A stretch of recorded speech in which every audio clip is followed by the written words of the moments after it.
How's it going, guys? Welcome back. Yes, this is NHL 19. We are talking NHL 20 though, because I wanted to get this video out a few days before NHL 20 did officially come out on the early access where you can go and play and get started on HUT.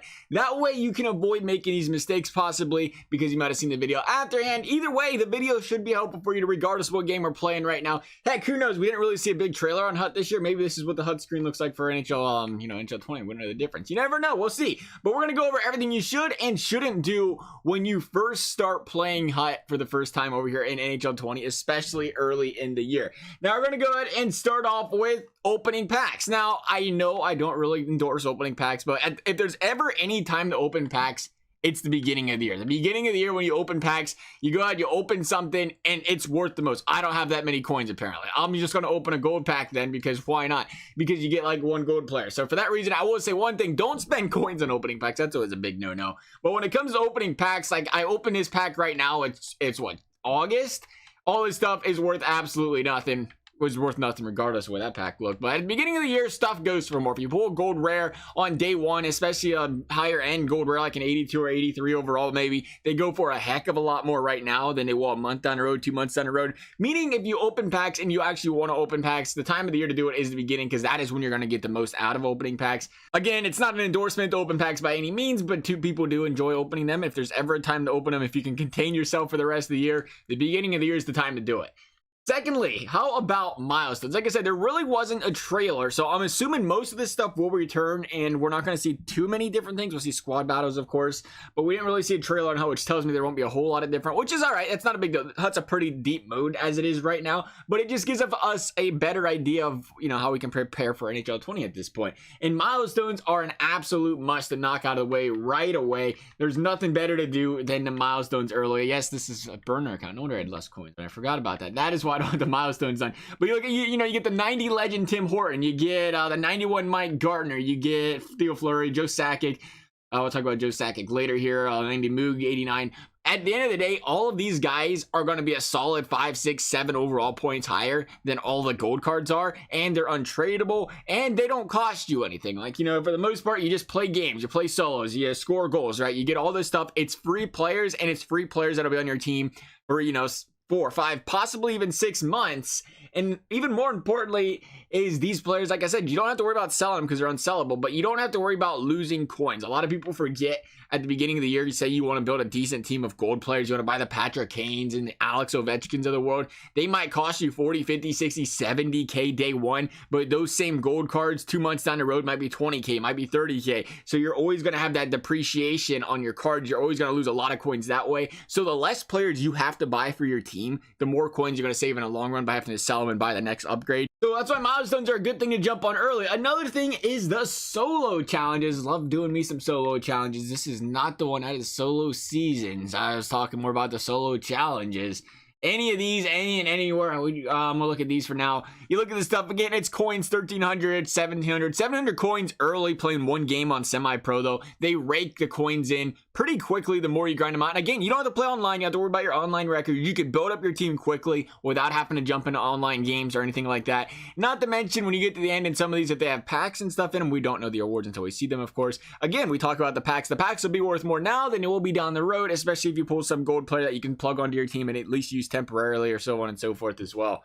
Next, though, we do have to talk about the online play. We're going to talk about comp seasons. We're going to talk about HUT champs. Like I said, you may not want to jump into it early, but you need to play your comp seasons. You need to play your HUT champs games early. You don't have to play them, like literally play them. Just go in the game, quit your 3 games, and leave, because you have to get the rewards. And there is there is rewards right here. Okay, it said results available. Oh, results available soon. Okay, I thought it was over with.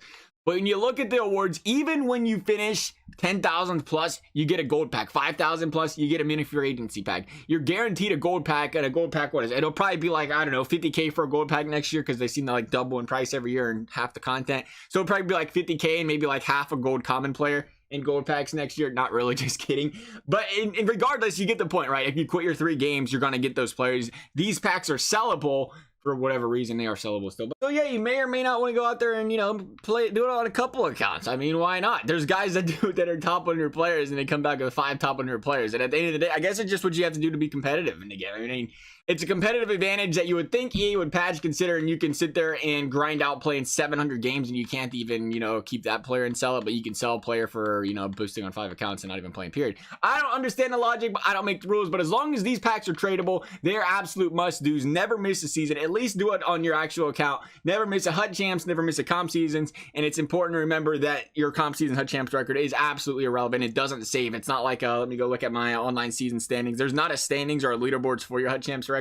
Nobody knows what it is. So even if you do bad, who really cares? Nobody's seen you go 0-3. At the end of the day, all I see is that nice sparkly team you got there for getting those 3 games played in that pack if you get something nice. Also, don't forget to do your monthly reward stuff. Assuming there's monthly reward sets and stuff, make sure you go out there. Make sure you log in every day. Make sure you play your 3 games. Again, quit 3 games. It's not a big deal. Get that stuff done because, again, you get great rewards from that stuff, and there'll be players that can stick on your team for the long term. I remember it was an 88 overall to start the year last year, 88, 89, 90, 91. That stuff sticks on your team for quite a long time. Again, costs you nothing. It's free. Make sure you do it. Heck, you actually get coins for completing the daily challenges and stuff.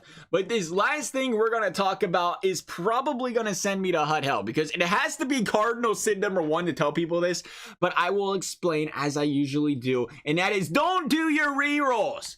No, I don't know why this was ever trending last year. Now, there is a specific time where you can do rerolls. I'll talk about that here in a second, but I'll explain why you shouldn't do them real quick. We'll go ahead and start it. See, it takes 2 for a gold rare to a gold reroll. We threw 2 guys in here. They're untradeable. If they're untradeable, have a heyday, you know, do your rerolls. But if you're going out and buying gold rares on average, they're probably going to be higher than this, to be completely honest, but I'll just round down. 3K for a gold rare, 3K a piece, that's 6K. It's probably going to be 4K. It's probably going to cost you 8K, but regardless, we're going to say, that cost you 6K to complete that gold rare reroll set. And if you want to do the gold common one, like most people do, because it gets you a gold rare as well, those, again, they'll run you about 1,000 coins, so that's 5K. That's 11K. Most people like doing a reroll sometimes twice a day. You do your rerolls twice a day for 7 days, you're wasting 150,000 coins, and you'll never get them back. Why will you never get them back? Because you can't sell the rerolls. Even at the beginning of the year, this is why I really do not like them. At the beginning of the year, everything's lower overall. You're going to re-roll stuff. You're going to pull an 83 overall, or you're going to pull an 84 overall, maybe an 85 if you're lucky. Regardless, in 2 months, that's going to be useless compared to that 150K you could have went and spent on, I don't know, anything at all. You could have spent that 150K on if you wanted to sell those down the road. Maybe you still only get 75, 80K for depreciation, but at the end of the day, you're still getting something back, opposed to these rerolls where you are literally getting a player that is untradeable. And that is why I said maybe, you know, you want to do your rerolls later in the year where you can go out there and, I don't know, in like January or February, and you start to have the chance to pull 93, 94. If that's what you want to do with your coins, I mean, go ahead and do it. But at least then you're getting cards you keep all year. Right now, when you do your rerolls, you're literally doing them. You're keeping the 82, 83 that you'll only use for a couple of, maybe even a couple of weeks. If they do what they've done in the last couple of years, the way the trend's been going, we'll probably get like 150 feature cards a week coming out. That's the way it's been trending, at least. So we're going to see upgrades like crazy, which means even more so, you got to wait until there's at least stuff out worth pulling that you feel like you're going to hold on to your team. At least for, I'd say, a couple months, 2-3 months. Some of this stuff won't last a couple months. At least right now, I don't know. I don't know if I like a couple months. Personally, I'm a little cheaper that way. I'd rather go out there and save my coins for the long run, because that stuff adds up. Because I know one reason people do want to do the rerolls, and they say, oh, it's okay, because I'm going to get, for doing my rerolls, we told you we was going to talk about him, I'm going to get this Joe Sakic. That's fine. It's going to be great. It's going to be dandy. But when you look at the Joe Sakic, get to complete 500 sets, you consider, I wouldn't say all of these are going to be the gold rare ones. You're going to spend it on a bronze one, which are expensive as well, by the way. Let's say, what is our 5 sets? So you would say you have to do 100 of each, essentially. So you're going to do 100 of the gold commons, 100 of the gold rares, and we said that you would take, what, 200 times 11K? What is that? Is that 2 million? 2 million coins. That can't be right. 2 million coins you're going to put in rerolls to get that Joe Sakic. Tell me you could have done something better to Joe Sakic. Now, again, you know, we'll bring it up because we're going to kill everything on the path here. Make sure we knock every little hurdle down. Yeah, you're right. It won't cost you 2 million. You'll get a lot of untradables. You'll get a lot of reroll stuff like that you can trade in. And again, I bring it up, though, even if you only would do, I don't know, 50 of each, pay for 50 of each, you're still talking 1 million coins. You pay for 25 of each, you're talking about 500K. Now, what's worth more to you, that 500K Joe Sakic that you're still not going to get bear in mind this, for 100 days, which is 3.5 months down the road, is that 94 Joe Sakic worth it? Or would you rather have had that 500K at that point in time to spend on, like, you know, 3 or 4 92 93s at that point in time in the year? Keep that in mind. That is why I do not like doing the rerolls. Like I said, I do rerolls out of enjoyment sometimes, but if you're doing them to try to build your team and save coins, not the avenue to go down. That is the stuff I think you need to know to be prepared for NHL 20's Hut Tub. If you guys have any further questions, always answer it in the comment section. I hope you guys found this video helpful. I hope you enjoyed it. A thumbs up and subscribe is always appreciated if you'd like to do that for me. If not, not a big deal. Otherwise, thank you guys for watching. We'll see you next time.